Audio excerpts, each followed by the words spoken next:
El Señor esté con ustedes. Evangelio de nuestro Señor Jesucristo, según San Lucas.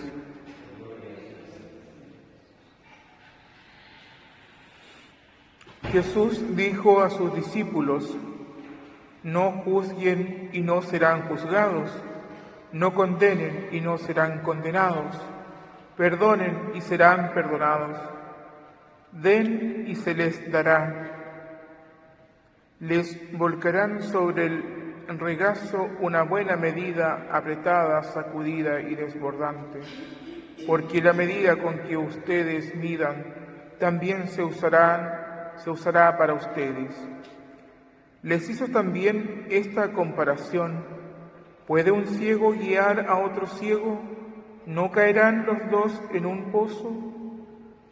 El discípulo no es superior al maestro. Cuando el discípulo llegue a ser perfecto, será como su maestro.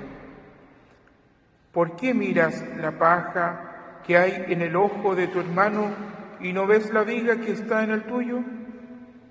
¿Cómo puedes decir a tu hermano: hermano, deja que te saque la paja de tu ojo, tú que no ves la viga que tienes en el tuyo? Hipócrita, saca primero la viga de tu ojo y entonces verás claro para sacar la paja del ojo de tu hermano. Palabra del Señor.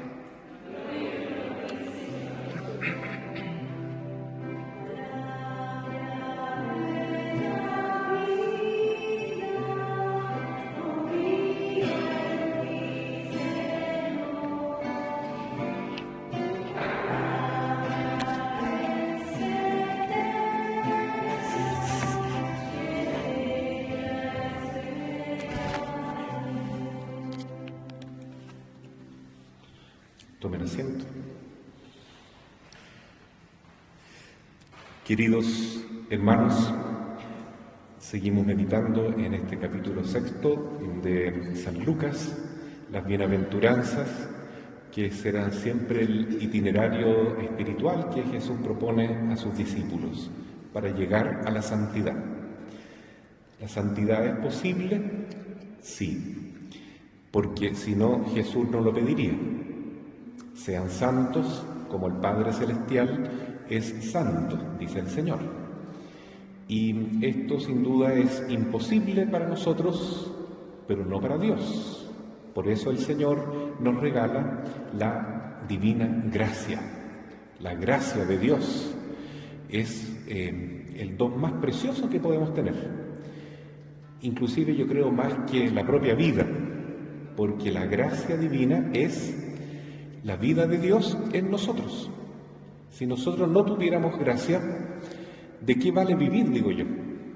Una persona que muere sin la gracia de Dios solo le espera la condenación eterna. Para que alguien se salve, al menos para que pueda llegar al purgatorio, tiene que morir en estado de gracia. A lo mejor no es una gracia total, de plenitud, de santidad, que llevaría esa alma directo al cielo, pero es una presencia de Dios, es un palpitar del Sagrado Corazón de Jesús en el propio corazón, es la presencia viva del Espíritu Santo en nosotros. Entonces, vivir en gracia de Dios es realmente un imperativo. Si no vivimos en gracia de Dios, estamos muertos espiritualmente. ¿Cómo se puede comprender qué es esta gracia? ¿De qué se trata la gracia de Dios? Es el amor de Dios, es vivir la caridad. Por eso muy bien dice San Pablo que de los 3 grandes dones o virtudes, fe, esperanza y caridad, la más importante de todas es la caridad. No hay una gracia o un don mayor que ese, porque la caridad nos acompañará para toda la eternidad. En cambio, la fe y la esperanza la vivimos en este tiempo de prueba que es la vida terrena. En cambio, la caridad, hermanos, es la vida de Dios en nosotros, es Dios mismo. Dios es amor, Dios viviendo en nosotros. Por tanto, ahí, en ese marco de enseñanza que nos da la Iglesia y Jesús, podemos entender estas indicaciones que nos da el Señor, estas advertencias o recomendaciones espirituales. Por ejemplo, lo que escuchamos hoy en el Evangelio: no juzguen y no serán juzgados. No juzguen. ¿Qué significa no juzgar? No tratar de ver las intenciones del hermano y hablar de eso. Por ejemplo, decir tal persona es envidiosa o esta otra es egoísta o este de aquí es orgulloso. Cuando yo digo esta persona hace esto, estoy juzgando, y eso casi es como condenar a mi hermano, y el único que puede hacer eso es Dios. Nosotros sí podemos decir la ira es mala, la gula es mala, la envidia es mala, el orgullo es malo, el pecado es abominable, sí, pero juzgar al prójimo significa decir esta persona comete tal pecado. Dios nos prohíbe eso, porque dice además: con la misma medida que ustedes juzgan al prójimo, serán juzgados ustedes.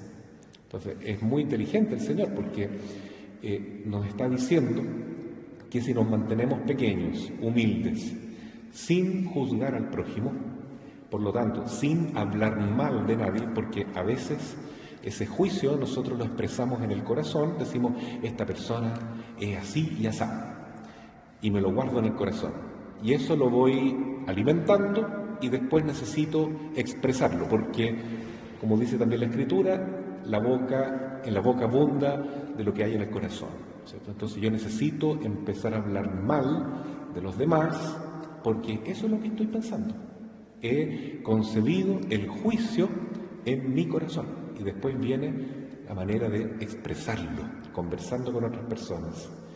Y ahí entonces estamos pecando, y a veces pecando gravemente, porque cuando se hace un juicio temerario, por ejemplo, se habla mal de otra persona, podemos caer en calumnia, y eso es muy grave. Difamar a otra persona es un pecado mortal, incluso puede ser porque estamos matando la imagen del prójimo. Entonces, eso es muy claro. Además, Jesús dice: ¿cómo te atreves tú a juzgar a tu prójimo si tú cometes los mismos pecados que él? ¿Por qué ves la viga en el ojo de tu hermano y no sacas primero la paja? ¿Por qué ves la paja en el ojo de tu hermano, de tu prójimo, y no ves que tienes una viga en tu propio ojo? Hipócrita, saca primero la paja de tu propio ojo para después ayudar a tu hermano a que limpie su ojo. Entonces tampoco Jesús nos dice que no debemos corregir al hermano. Hay que corregir, pero primero yo debo estar trabajando en mi propia santificación, es decir, en dejar esos vicios, dejar esos pecados que tanto me incomoda ver en los demás, ¿cierto? Entonces es muy sabio todo lo que dice Jesús, y por supuesto que cuando ya estamos luchando por la santidad, tratando de dejar los vicios, la soberbia, la avaricia, la envidia, la lujuria, la pereza, la ira, la gula, etc., entonces ahí sí también podemos ayudar al prójimo a que pueda corregirse. La corrección fraterna también es importante. Decirle a mi hermano: mira hermano, tú estás haciendo algo que no agrada a Dios, cambia, conviértete, acepta a Jesús en tu corazón, está muy bien, pero hay que hacerlo con amor. No lanzar una corrección como un piedrazo para herir al prójimo, sino para ayudarlo, para levantarlo, para que le haga bien. Puede ser que la corrección sea dolorosa también, pero siempre cuando se hace con amor produce buenos frutos. El santo que hoy celebramos se llama Crisóstomo, que significa boca de oro. Vivía en el sector oriental de la iglesia, en Antioquía, y él era un hombre muy bueno para predicar, un sacerdote que realmente encantaba a la gente con su predicación, pero también era muy duro, decía las cosas fuertemente, ¿no? Y por ejemplo, a los ricos sobre todo les predicaba que debían ser más generosos, que debían ver las necesidades del pobre, que no podían ellos estar siempre entre banquetes y fiestas y pasándolo bien, sabiendo que hay tantos hermanos necesitados al lado nuestro. Y él decía esas cosas y caía muy mal. Lo nombraron obispo incluso, pero siguió predicando así, duramente, proféticamente, sin tratar de caerle bien a la comunidad, tratando de ayudarla, ayudar a sus hijos espirituales, ayudar a su rebaño a seguir el camino de Jesús. Pero por esa predicación fuerte, dura, caritativa, pero muy incisiva, que iba a donde más duele, lo empezaron a perseguir. Y tanto lo persiguieron que finalmente muere en el destierro prácticamente, como un mártir.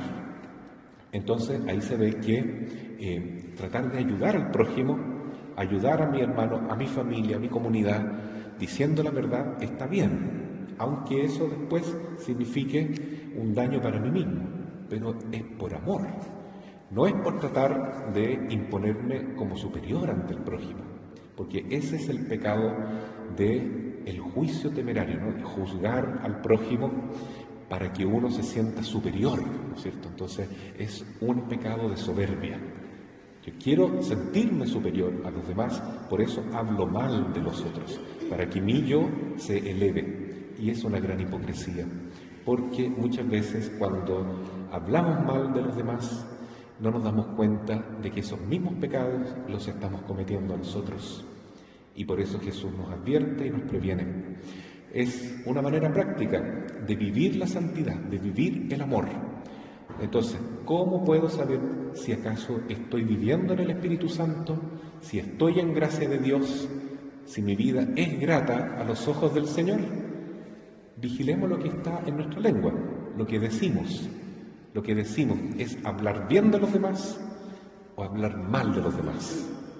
Si en nuestra boca en lo que más prevalece es el juicio al prójimo, entonces no estamos en gracia de Dios, porque el Espíritu Santo se contrista, hermanos, se siente mal, no puede vivir en nosotros y la gracia de Dios se va, se evapora, quedamos como muertos espiritualmente. Entonces tomemos en serio este llamado que Jesús nos hace a vivir la caridad a través de, ojalá, una nueva virtud o hábito que es hablar bien de los demás, hablar bien del prójimo. Yo tenía una abuelita que era así, mi abuelita materna, nunca hablaba mal de nadie, nunca la escuché decir nada malo de nadie. Cuando le hablaban de otra persona, de forma negativa, sí, pero también hay que ver esto, y decía lo bueno. Entonces, eso es muy bonito, tratar de ver lo positivo en los demás, ¿no? Y cuando sea necesario también corregir, pero por amor, no para hacer daño. Así sea. Amén.